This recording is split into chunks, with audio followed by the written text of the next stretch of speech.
Trump dice que no está preocupado por los ejercicios militares de China en Taiwán.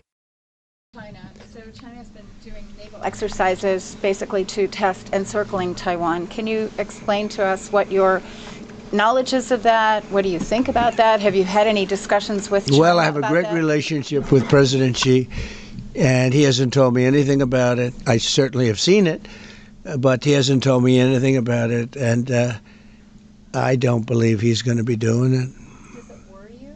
No, nothing worries me. But nothing. You said where there's smoke, there's fire, right? So if you're if you're doing naval exercises and air exercises. Well, they've been doing naval exercises for 20 years in that area. Now people take it a little bit differently, but in fact larger than they're doing right now. So we'll see. But they've been doing that for 20, 25 years. Yeah. Mr. President, if you don't see Hamas disarm in that short amount of time that you're giving them, can you tell us what the next steps would be? It'll be horrible for them. Horrible. Okay. It's going to be really, really bad for them. And I don't want that to happen. But they made an agreement that they were going to disarm. And you couldn't blame Israel. By the way, we have other countries that will come in and do it. They said, let us do it for you if they don't. Countries that were with them wanted the deal to be made, agreed that they would disarm. And now if they say they're going to disarm, that's fine. If they say they're not going to disarm, those same countries will go and wipe them out. They don't even need Israel. You know, we have many countries, 59 countries that are in agreement. This is a real peace in the Middle East. And Hamas is a small part of it, but it's still a part of it. But we have 59 countries that signed on, big countries, countries that are outside of the Middle East, as you know the Middle East. They want to go in and wipe out Hamas. They don't want Israel. They don't need Israel. They want to do it because it's the right thing to do, because they were for the deal based on the fact that Hamas pledged, they swore that they were going to disarm. Now, if they're not going to disarm, those same countries will wipe out Hamas. Yeah. President Trump, do you think that the PA should be involved in the day after in Gaza Strip, even in the near future? And the same question to Prime Minister Netanyahu. Do you see a real opportunity that the PA will be in Gaza? Go ahead, Mimi. I think President Trump put clearly the conditions of reform that he wants to see in the PA for them to be involved.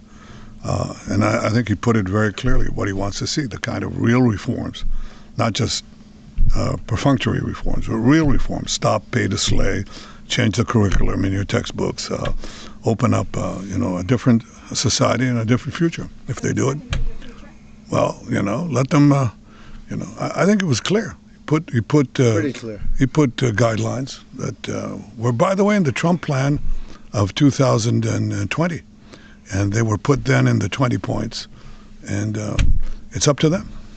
Remember this: if we didn't do what we did to Iran, just to make the subject just slightly different, you wouldn't have peace in the Middle East. You wouldn't have a deal signed in the Middle East. You wouldn't have a deal, because other Arab nations, which are great people. I know them very well. I know them. They're great people.